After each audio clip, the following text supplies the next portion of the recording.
I want to start off by talking about problems in the collaboration space. There's a lot of gross marketing tactics, and collaboration is no exception. So do you have any problems with collaborations you would like to address, and also any solutions to those problems?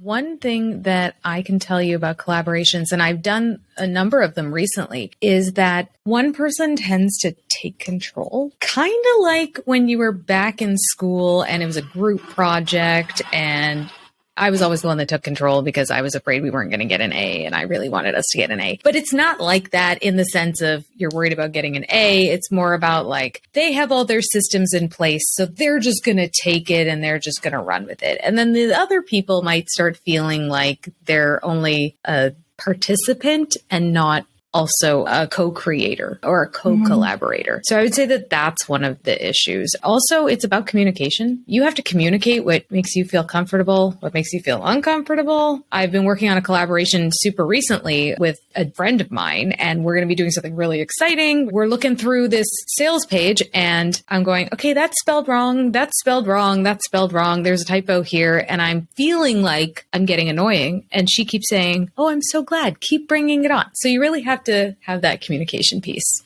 I think communication is the deciding factor over whether it's actually a collaboration or not, because it's very easy to plan to make plans. We're just wasting each other's time. So I totally agree with communication being super key. What appeals to you about collaborations?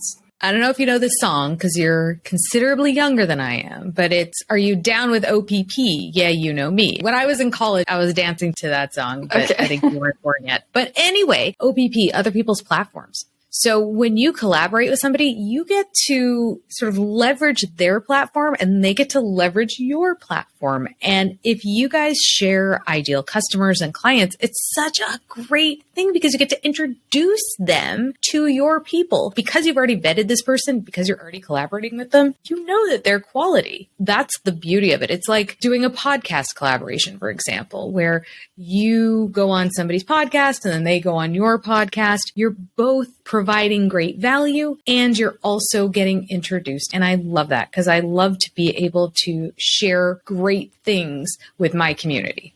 Collaboration sounds like a very ambiguous term. It could mean cross promotions, affiliate marketing, summits, speaking on your stage, speaking on my stage. What's different about the way you collaborate and how can others implement what you do? I'm very reserved in who I will collaborate with. I don't just go, yeah, let's do it. You know, I don't get so excited. And I feel like a lot of people can fall into that. There's a lot of hype because you think, oh, that person has 3 million Instagram followers. It's going to be perfect for me. So I think you have to be super judicious about who you collaborate with to make sure that it's going to be good for you and your business, but also that it's going to be good for them and their business. I'll tell you a quick story. Before I started doing book marketing, I had a business where I designed and manufactured breastfeeding clothing. I hired somebody to help me with my marketing, and she was very verbally abusive and kind of awful. Anyway, over the course of a year, she helped me grow my Instagram by 5,000 people, and none of them were buying my stuff. So I realized that that is just not going to help me because you can be on Instagram and have 5,000 new followers, but if they're not your ideal followers, then you're just wasting your time and your money. Again, it's about being really careful and doing your homework. Quick caveat to that. Once I finally closed that business,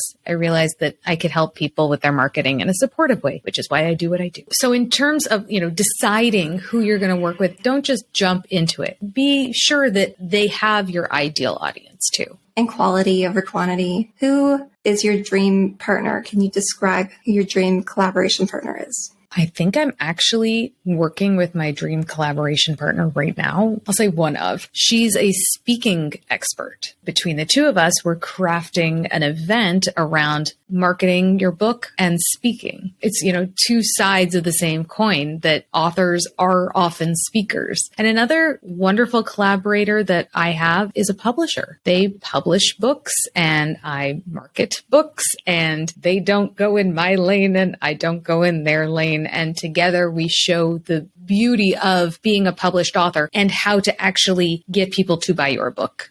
Just having the book doesn't do anything. Yeah. You got to let people know. Can you share a piece of advice close to your heart about anything? I'm going to invoke my grandma, who is 98. She told me this a very long time ago, and I keep it close to my heart. Everything you do goes into the pot.